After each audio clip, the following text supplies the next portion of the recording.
حضرات گرامی، دین اسلام انسان کی چاہت اور مرضی کا نام نہیں ہے، بلکہ دین اسلام اللہ تعالیٰ کی تعلیمات پر عمل کرنے کا نام ہے۔ اسلام اللہ تبارک و تعالیٰ کی رضا اور خوشنودی حاصل کرنے کا نام ہے۔ اللہ تعالیٰ نے نبی کریم صلی اللہ تعالیٰ علیہ وآلہ وسلم کو اس دنیا میں جو بھیجا ہے، اس کے 4 مقاصد بیان کیے ہیں اللہ تبارک و تعالیٰ نے، اور ان 4 مقاصد کو قرآن کریم کے 4 مختلف مقامات پر ذکر کیا ہے۔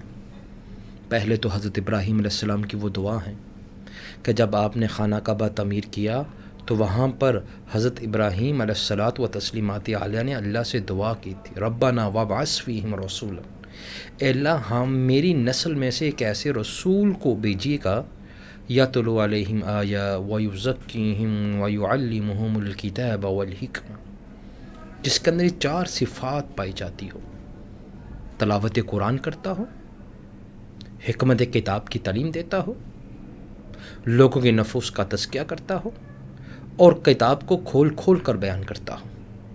قرآن کریم نے انہی الفاظ کو سورۃ ال عمران کے اندر بھی بیان کیا، لقد من اللہ علی المؤمنین اذ بعث فیہم رسولا من انفسہم یتلو علیہم آیا ویزکیہم ویعلمہم الکتاب والحکمہ وان کانوا من قبل لفی ضلال مبین۔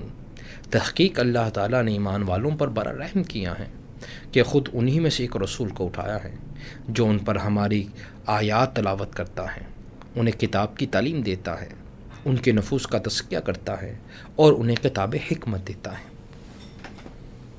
حضرات گرامی، آج جس موضوع پہ ہم گفتگو کرنے جا رہے ہیں وہ تزکیہ نفس ہے، جس کو علم تصوف کہا جاتا ہے، علم لدنی کہا جاتا ہے، علم مکاشفہ کہا جاتا ہے، علم الحال کہا جاتا ہے، علم طریقت کہا جاتا ہے۔ یہ دین کا حصہ ہے، یہ دین سے باہر کوئی چیز نہیں ہے۔ آپ قرآن کریم کا مطالعہ کر لیجئے، اب حدیث نبوی کا مطالعہ کر لیجئے۔ نبی کریم صلی اللہ تعالی وسلم نے مکہ کے اندر حضرت سیدنا اکرمہ رضی اللہ تعالیٰ عنہ کے گھر کو اس مقصد کے لیے منتخب کیا، اور مدینہ کے اندر آپ نے صفہ کا چبوترا بنایا۔ آپ نے قرآن کریم کے اندر حضرت خضر علیہ السلام کا واقعہ سنا ہوگا، سورۃ الکہف کے اندر۔ یہ خضر علیہ السلام، موسیٰ علیہ السلام کا خضر علیہ السلام کے پاس جانا، اور خضر علیہ السلام کا یہ کہنا کہ موسیٰ علیہ السلام آپ میرے ساتھ نہیں رہ سکتے کیونکہ آپ صبر نہ کر پائیں گے۔ 3 واقعات قرآن کریم نے نقل کیے ہیں: کشتی میں سوراخ کر دینا، ایک بچے کو پکڑنا اور قتل کر دینا، اور ایک دیوار کو تعمیر کرنا۔ یعنی کہ ایسے گاؤں میں جا کر ایک ایسی دیوار تعمیر کرنا جن کے گاؤں والوں نے ان کی کوئی عزت اور اکرام ہی نہ کیا ہو۔ ان تینوں پر حضرت موسیٰ علیہ السلام صبر نہ کر پائے تو حضرت خضر علیہ السلام کوئی نبوت کے درجے میں نہ تھے، بلکہ اللہ تبارک و تعالیٰ نے انہیں علم طریقت عطا فرما رکھا تھا، تصوف کا علم عطا فرما رکھا تھا۔ آپ نے تینوں سوالات کے جواب دیے۔ کہا کشتی میں نے اس لیے سوراخ کیا نئی کشتی کے اندر کہ وہ 2 یتیم بچوں کی تھی، اور جس ساحل کی طرف جا رہی تھی اس کا بادشاہ نئی کشتیوں کو قبضہ کر لیتا تھا، اور اس بچوں کو میں نے اس لیے قتل کیا۔ دوسرے حکمت یہ بتائی، اس بچے کو میں نے اس لیے قتل کیا کہ اس نے بڑا ہو کر فتنہ و فساد پھیلانا تھا، اور اس کے ماں باپ نہیں تھے۔ اور دیوار تعمیر کرنے کے بارے میں بتایا کہ اس دیوار کے نیچے 2 یتیم بچوں کا خزانہ تھا، وَقَانَ أَبُوهُمَا صَالِحًا، ان کے ماں باپ نیک تھے۔ اور یہ تینوں کام میں نے اللہ تبارک و تعالیٰ کے حکم سے کیے ہیں۔ نبی کریم صلی اللہ علیہ وسلم کے بڑے قریب صحابی حضرت ابو ہریرہ رضی اللہ تعالیٰ عنہ فرماتے تھے کہ میں نے جناب رسول اللہ صلی اللہ علیہ وسلم سے 2 طرح کے علم کے برتن بھرے ہیں، ایک علم القال اور ایک علم الحال۔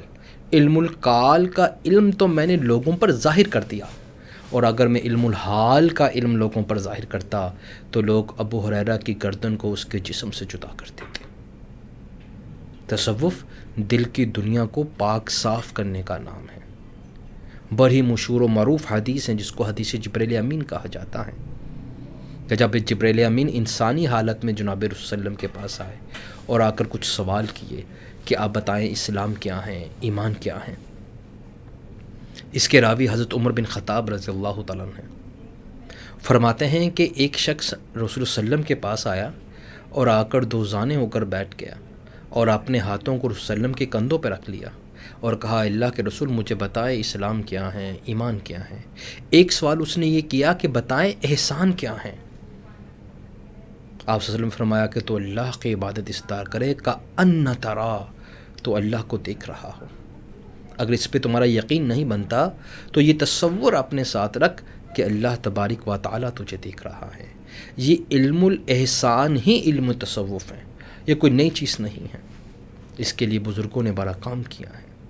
خانقاہی نظام، وہ خانقاہی نظام جو حضرت محمد صلی اللہ تعالی وسلم نے صوفہ کے چبوترے سے شروع کیا تھا، سینہ بسینہ یہ علم پھیلا ہے۔ حضرت امام غزالی رحمہ اللہ تعالی 5ویں صدی ہجری کے اندر احیاء العلوم کے مصنف ہیں۔ آپ فرماتے ہیں یہ علم کتابوں میں مدون نہیں ہو سکا بلکہ یہ سینہ بسینہ پھیلا ہے۔ اس علم کی تدوین نہیں ہو سکی لیکن یہ سینہ بسینہ پھیلا ہے، اور یہ روایات آج بھی زندہ ہیں۔ آپ مولانا جامی رحمہ اللہ تعالیٰ کو جانتے ہوں گے، بہت بڑے عالم تھے، بہت کتابوں کے مصنف تھے، لیکن دل کی دنیا آباد نہیں تھی۔ اپنے کسی دوست سے کہا کہ میری دل کی دنیا آباد نہیں ہے۔ کسی نے کہا کہ آپ جائیں اور حضرت مولانا حرار سے ملے جا کر، سنا ہے کہ وہ اللہ کے بڑے بزرگوں میں سے ہیں۔ آپ سفر کر کر جب وہاں پہ پہنچے ہیں تو حضرت مولانا حرار، مولانا عبید الحرار کے بارے میں پوچھا تو لوگوں نے کہا وہ تو گورنر ہیں یہاں کے۔ تو آپ ظاہری بات ہے مولانا جامی بہت بڑے شاعر بھی تھے، بہت بڑے عالم بھی تھے، تو آپ نے فارسی کا ایک شعر منہ سے نکلا، نہ مرد است آنکھ دنیا دوست دارت، کہ وہ شخص تصوف کے اندر اس شخص کو مرد کہتے ہیں جس کی دل کی دنیا میں اللہ کے سوا کوئی آباد ہی نہ ہو۔ تو انہوں نے کہا نہ مرد است آنکھ دنیا دوست دارت، وہ شخص مرد ہو ہی نہیں سکتا جس نے دنیا کو اپنا دوست بنا رکھا ہے۔ بہت دور کا سفر کر کر گئے تھے، اسی جامع مسجد میں ظہر کی نماز کرنے کے بعد سو گئے تو خواب میں دیکھا کہ فرشتے مولانا جامی کو جہنم کی طرف گھسیٹ کے لے کے جا رہے ہیں، مولانا جامی شور مچا رہے ہیں۔ تو رستے میں دیکھا کہ وہی مولانا عبید الحرار رستے میں کھڑے ہیں اور فرشتوں سے کہہ رہے ہیں کہ تم میرے مہمان کو کہاں لے کر جا رہے ہو؟ فرشتوں نے کہا کہ اللہ نے حکم دیا ہے، یہ اللہ کے نیک لوگوں کے بارے میں شعر کہتا ہے، اب اس کے لیے جہنم ہے۔ تو حضرت مولانا عبید الحرار نے کہا کہ تم اسے چھوڑ دو۔ فرشتوں نے کہا اس کے بدلے ہمیں تو آپ کی ریاست چاہیے، آپ کی گورنری چاہیے۔ تو مولانا عبید الحرار نے کہا میں دینے کے لیے تیار ہوں، تم میرے مہمان کو چھوڑ دو۔ تو حضرت مولانا جامی کہتے ہیں کہ جب فرشتوں نے مجھے چھوڑا تو میں دم سے نیچے گرا تو میری آنکھ کھل گئی، مجھے پتہ چل گیا کہ جس کے بارے میں شعر کہتا پھر رہا ہوں وہ اللہ کے بڑے پہنچے بزرگوں میں سے ہیں۔ پھر لوگوں سے پوچھا کہ مولانا عبید الحرار سے ملنا ہو تو اس کا طریقہ کیا ہے؟ لوگوں نے کہا کہ وہ عصر کی نماز جامع مسجد میں ہی پڑھائیں گے، تو آپ جامع مسجد کے بعد وہ کچھ بیان کرتے ہیں امت کو، تو جب وہ بیان کریں گے تو آپ ان سے سن لیے گا، آپ ان سے مل لیے گا۔ کہتے ہیں کہ مولانا عبید الحرار آئے اور عصر کی نماز پڑھائی، نماز پڑھانے کے بعد اللہ کی حمد و ثنا کہیں ممبر پہ چڑھ کر، اور ساتھ ہی کہا کہ مجمع کے اندر مولانا جامی تم جہاں کہیں بھی ہو کھڑے ہو جاؤ۔ مولانا جامی کہتے ہیں کہ جب میں کھڑا ہوا تو میری ٹانگیں لرز رہی تھی، اور مولانا عبید الحرار نے کہا کہ جامی دوپہر کو جو تم ہمارے بارے میں شعر پڑھ رہے تھے اس کو دوبارہ پڑھو۔ کہا حضرت غلطی ہوگی، معافی چاہتا ہوں۔ انہوں نے فرمایا اگر تم میرے ساتھ اپنا تعلق جوڑنا چاہتے ہو تو شعر پڑھو۔ کہا حضرت میں یہاں پر آیا تو مجھے پتہ چلا کہ آپ گورنر ہیں، تو میرے منہ سے یہ نکل گیا نہ مرد است آنکھ دنیا دوست دارت، کہ وہ شخص مرد ہو ہی نہیں سکتا جس نے دنیا کو اپنا دوست بنا رکھا ہے۔ مولانا عبید الحرار نے کہا اس کا اگلا فقرہ میں پورا کرتا ہوں، نہ مرد است آنکھ دنیا دوست دارت، اگر دارت تو برائے دوست دارت، وہ شخص مرد نہیں ہو سکتا جس نے دنیا کو دوست بنا رکھا ہے. ہم نے دنیا کو دوست بھی یار کو منانے کے لیے بنا رکھا ہے. یعنی کہ میں نے دنیا کے ساتھ اگر دوستی کی ہیں تو اللہ کی رضا کے لیے. آپ دیکھیں یہی دوستی حضرت عثمان کی تھی, یہی دوستی حضرت عمر بن خطاب کی تھی. آپ جانتے ہیں غزوہ تبوک کے اندر جب حضرت ابو بکر صدیق اپنے گھر کا سارا مال لے کر آگے اور حضرت عمر اپنے گھر کا آدھا مال لے آئے تو یہ دنیا اللہ کی رضا کے لیے خرچ کر رہے تھے. تو جناب رسول صلی اللہ علیہ وسلم نے فرمایا کہ ابو بکر تمہارے بڑے احسانات ہیں میرے اوپر. آپ جانتے ہیں کہ جب رسول صلی اللہ علیہ وسلم مسجد نبوی میں عید کی نماز پڑھانے جا رہے تھے تو اما عائشہ صدیقہ رضی اللہ تعالیٰ نے فرمایا کہ اللہ کے رسول آپ مجھے کچھ مال عطا کر دیں, نماز کے بعد مدینہ کے غرباء اور مساکین آپ سے عید ملنے کے لیے آئیں گے تاکہ میں ان کا دسترخوان بنا سکوں. جناب رسول صلی اللہ علیہ وسلم نے عائشہ سے فرمایا کہ عائشہ اس وقت میرے پاس تو کچھ نہیں ہے. آپ مسجد نبوی میں گئے, نماز پڑھائی عید کی نماز کے بعد جب گھر آئے تو آپ کے حجرے کے باہر ایک لمبی دسترخوان تھی اور اس دسترخوان پر کھانے بنے ہوئے تھے, نت کھانے بنے ہوئے تھے اور مساکین مدینہ کھا رہے تھے. جناب رسول اللہ نے عائشہ سے پوچھا کہ عائشہ یہ کہاں سے مال آیا ہے؟ فرمایا یا رسول صلی اللہ علیہ وسلم آپ کے داماد حضرت سیدنا عثمان غنی رضی اللہ تعالیٰ نے آج ایک ایک اونٹ بیمہ سامان کے آپ کی تمام الہات المومنین کو ہدیہ کیا ہے. تاریخ کے الفاظ ہیں جناب صلی اللہ علیہ وسلم اسی دسترخوان پہ کھڑے تھے اور آپ نے کہا کہ عثمان, اے اللہ میں عثمان سے راضی ہوا, تو بھی عثمان سے راضی ہو جا. یعنی کہ اگر مال ہیں تو اللہ کی راہ میں خرچ کرنے والا اللہ کے ہم بڑا ہی مقرب ہے. یہی مال ابو بکر نے خرچ کیا تو وہ صدیق اکبر بنے, یہی مال حضرت عمر بن خطاب نے کہا تو امیر المومنین خطاب عشرہ مبشرہ میں سے شامل کیے گئے. اس لیے تصوف دین کا حصہ ہے. تو پھر مولانا جامی رحمہ اللہ تعالیٰ نے حضرت مولانا بیت الحرار کے اوپر بیعت کی, اور یہ بیعت کوئی نئی چیز نہیں ہے. بیعت کی عمومی طور پر 3 قسمیں ہیں. ایک کو بیت الاسلام کہا جاتا ہے, ایک کو بیت الجہاد کہا جاتا ہے, اور ایک کو بیت الارشاد کہا جاتا ہے. بیت الاسلام نبی کریم صلی اللہ علیہ وسلم کے ہاتھ پر کئی لوگوں نے آ کے اسلام قبول کیا, اور یہ نبی کریم صلی اللہ علیہ وسلم سے یہ بیعت کا سلسلہ شروع ہوا. آج تک لوگ اسلام میں داخل ہونے کے لیے حضرات علماء کے ہاتھ پر جو بیعت کرتے ہیں اس کو بیت الاسلام کہا جاتا ہے. بیت الجہاد نبی کریم صلی اللہ علیہ وسلم نے حضرات صحابہ نے آپ صلی اللہ علیہ وسلم کے ہاتھ پر بیت الجہاد کی, بدر میں کی, احد میں کی, خندق میں کی, اور یہ سلسلہ ابھی تک جاری ہے. جہاں اسلامی جہاد کا عالم بلند ہیں تو وہاں کسی نہ کسی امیر کے ہاتھ پر بیعت کی جاتی ہیں کہ میں آپ کی سربراہی میں اسلام کی تقویت اور اسلام کے نظام کے غلبے کے لیے لڑوں گا. اس کو بیت الجہاد کہا جاتا ہے. بیت الارشاد جو تیسری قسم ہے, کسی نیک آدمی کے ہاتھ پر بیعت کرنا اس نیت سے کہ وہ آپ کو دین کا طریقہ بتا دے, اللہ تک پہنچنے کا رستہ بتا دے. ہر انسان کی بس کی یہ بات نہیں ہے کہ وہ قرآن کریم کو سمجھے, اس کے مطالب اور معنی کو سمجھے, علم الحدیث, علم الاصول حدیث, فقہ, سیرت اور طریقہ اسلام کا مطالعہ کر کر خود عالم بن جائے. یہ ہر کسی کی بس کی بات نہیں ہے, اور نہ ہی اللہ تبارک و تعالیٰ نے سب کو اس بات کا مکلف بنایا ہے. دنیا کے اندر ہر شخص ڈاکٹر نہیں ہے, دنیا کے اندر ہر شخص انجینئر نہیں ہے, دنیا کے اندر ہر شخص آرکیٹیکٹ نہیں ہے, لیکن ہم ان کی خدمات حاصل کرنے کے لیے ان لوگوں کے پاس جاتے ہیں.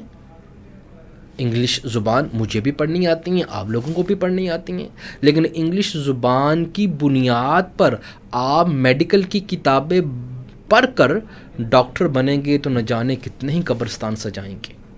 دنیا کے اندر اصول ہیں, جس فن کا جو ماہر ہوتا ہے اس کے پاس جا کے استفادہ کیا جاتا ہے. تو بیت الارشاد تو یہی بیت ہیں کہ کسی دیندار, کسی اہل علم کے ہاتھ پر بیت کرنا کہ آپ مجھے دین کے علم کے بارے میں رہنمائی فرمائیں تاکہ میں اللہ تک پہنچ سکوں. اس لیے حضرات گرامی, تصوف دین سے باہر کوئی علم نہیں ہے. جب تک تصوف تھا اور خانقاہی نظام تھا, اللہ تبارک و تعالیٰ کے نیک اور برگزیدہ لوگ معاشرے میں رہنے والے لوگوں کی تربیت کرتے رہے ہیں. اور جب سے یہ علم کمزور ہوا ہے اور خانقاہی نظام کمزور ہوا ہے, اس وقت سے انسان کے اندر حب جاہ اور حب مال نے قبضہ کر لیا ہے. علم تصوف دین سے کوئی نیا علم نہیں ہے، یہ قرآن کریم کا حصہ ہیں، یہ رسول صلی اللہ علیہ وسلم کی ذات بابرکات کا حصہ ہیں۔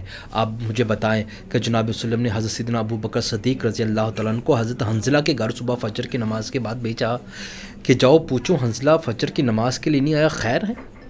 تو جب حضرت حنظلہ رضی اللہ تعالیٰ عنہ حضرت ابو بکر صدیق حضرت حنظلہ رضی اللہ تعالیٰ عنہ کے پاس گئے اور پوچھنے یہ گئے تھے کہ آپ صبح فجر کی نماز میں کیوں نہیں آئے، تو حضرت حنظلہ رضی اللہ تعالیٰ نے اس کا جواب نہیں دیا، بلکہ اپنے دل کی حالت بتائی کہ جب میں اللہ کے رسول کے پاس ہوتا ہوں تو دل نیکی پہ کرتا ہے، اور جب آپ کی محفل سے میں دور ہو جاتا ہوں تو دل گناہ کی طرف کرتا ہے۔ حنظلہ منافق ہو گیا۔ جب ابو بکر صدیق رضی اللہ تعالیٰ نے اپنے دل کی حالت دیکھی تو ان کی دل کی بھی حالت یہی تھی، تو پھر آپ دونوں جناب رسول صلی اللہ علیہ وسلم کی خدمت میں حاضر ہوئے اور جا کر اپنے دل کی حالت کو بیان کیا، تو رسول صلی اللہ علیہ وسلم نے فرمایا تم منافق نہیں ہو، بلکہ یہ میری صحبت کا اثر ہے۔ یک زمانہ صحبت با اولیاء بہتر از 100 سالہ طاعت بریا۔ تھوڑی دیر کسی نیک آدمی کی صحبت میں بیٹھ جانا 1000 سال کی عبادت سے بہتر ہے۔ اس لیے حضرت مولانا حکیم الامت سے کسی نے پوچھا کہ حضرت یہ شعر کے اندر کہیں مبالغہ آرائی تو نہیں ہے کہ تھوڑی دیر کسی نیک آدمی کی صحبت میں بیٹھ جانا 1000 سال کی عبادت سے بہتر ہے؟ تو آپ نے فرمایا یہ مبالغہ آرائی نہیں ہے، بلکہ بعض اوقات انسان کسی نیک آدمی کی صحبت میں بیٹھا ہوتا ہے تو اس وقت اللہ کی تجلیات اس بزرگ پر ہو رہی ہوتی ہیں، تو اس تجلیات میں وہ لوگ بھی رنگے جاتے ہیں جو اس صحبت میں بیٹھے ہوتے ہیں، اور بعض اوقات بار بار نیک آدمی کی صحبت میں آنے جانے سے اللہ تعالیٰ سچی توبہ کی توفیق عطا فرما دیتے ہیں۔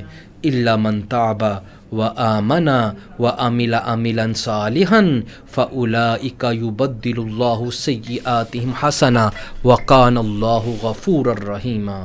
اللہ تعالیٰ ہم سب کا حامی و ناصر ہو۔ والسلام علیکم ورحمۃ اللہ۔